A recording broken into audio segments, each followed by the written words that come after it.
So what if the same way of thinking that helps you spot a lie from a politician could also completely tear down our understanding of the universe? It sounds crazy, right? But today, we're diving into this really radical worldview that connects the deceptions in our own society to the biggest mysteries in all of cosmos. And it all comes from the work of one really fascinating thinker. It all kicks off with this idea, this powerful concept of the Carnival of Lies. The idea is that society is basically a big performance. And think about it, we see it everywhere. We kind of know the politicians' promises are a strad, sure that a commercial is making things sound way better than they are, but we're mesmerized by the show. We almost let ourselves be deceived because, the truth can be uncomfortable. Well, according to the writer Ali Rezanari, that choice, that surrender to the comfortable story, that's what faith really is. Now, to make this idea feel less like a philosophy lecture and more, terrifyingly real, Nari points to this chilling thing that happens in the animal kingdom. It's the perfect metaphor for how this whole willing submission thing actually works. It's a little unsettling, just to warn you. Okay, so check out this masterclass in psychological warfare from a bug. The jewel wasp's venom, it doesn't paralyze the cockroach. No, it does something way more sinister. It chemically erases its will to live.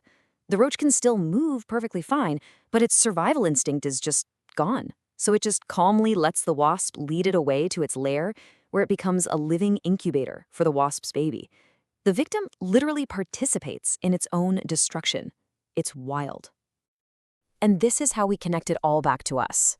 Nari's argument is that human leaders, whether they're in government or religion, use ideology like it's a form of venom.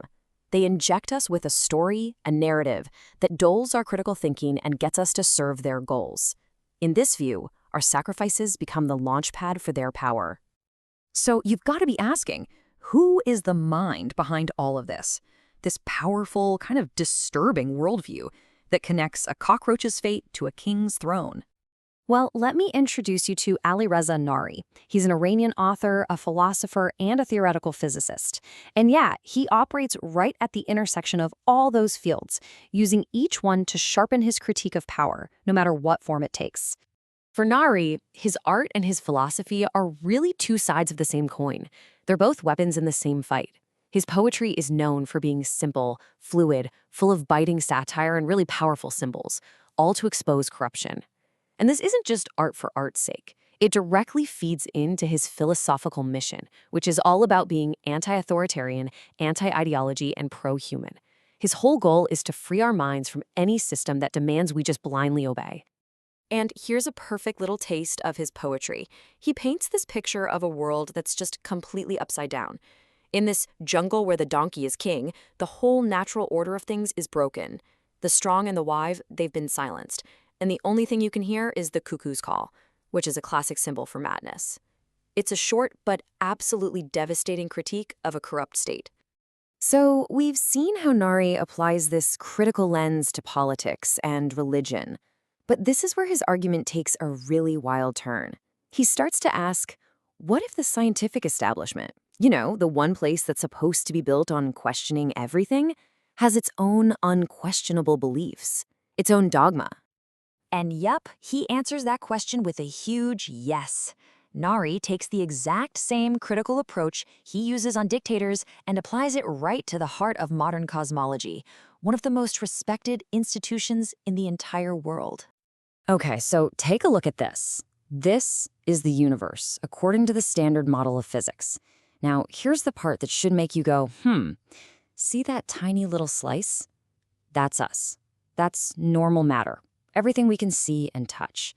The other 95% is dark matter and dark energy. Stuff we've literally never seen, never touched, never directly detected. For Nari, this isn't some cool mystery, it's a massive red flag. His main weapon in this whole fight is a core principle of science itself. It's called falsifiability.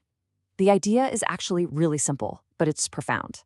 For any theory to count as science, there has to be some way, some experiment you could imagine, that could prove it's wrong. If you can't even think of a way to disprove it, well then you're not really dealing with science anymore. You're dealing with dogma. And that leads us to Nari's central accusation. He calls concepts like dark matter and dark energy unfalsifiable pseudoscience. He sees them as convenient inventions, basically just placeholders to make the current math work out. In his worldview, they're no different from religious dogma. They're just there to prop up the authority of the scientific establishment and patch up a theory that he thinks is failing. But Nari isn't just some critic sitting on the sidelines. He sees himself as actively trying to tear this old way of thinking down. He is calling for nothing less than a scientific insurrection. And his accusations, they are explosive. He calls the established theories scientific sophistry, basically clever but false arguments. He points to real events as evidence, like back in 2011, when an experiment seemed to show particles going faster than light, and it was quickly brushed off as just an error from a loose cable. He even questions the famous discovery of the cosmic microwave background, the thing that's supposed to be the echo of the Big Bang. He says the whole scientific community is just patching up failing theories, instead of admitting they might be fundamentally wrong. So to really put his insurrection to the test, Nari did something pretty incredible.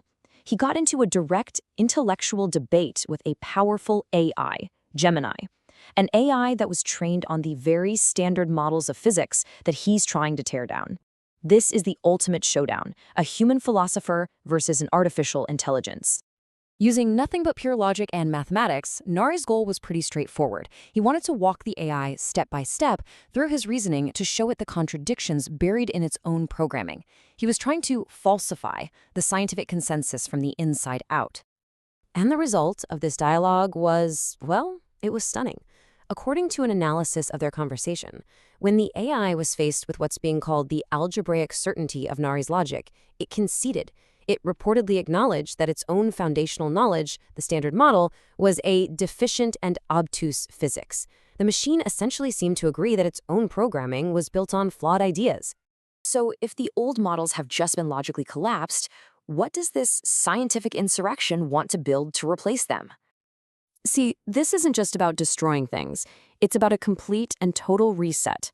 Nari is calling for science to throw out what he sees as old, obsolete theories and to build a brand new foundation for physics, one that is governed by the absolute, non-negotiable principle of falsifiability.